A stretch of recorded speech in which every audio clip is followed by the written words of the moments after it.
An easy way to make an assignment is by utilizing a lesson or file that you already have saved onto your computer. To do that, you click this green plus button and click Create from File. From here, you'll be able to choose the PDF you want to use in your Classkick assignment. From here, you can choose to import all the pages, or you can drag and select certain portions of each page to add to your assignment.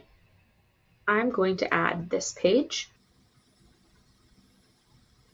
and then click Add Another. I also want to add this page, and I think I'd like to add this page. When you've chosen all of the pages that you want to add to your Classkick assignment, click Finish.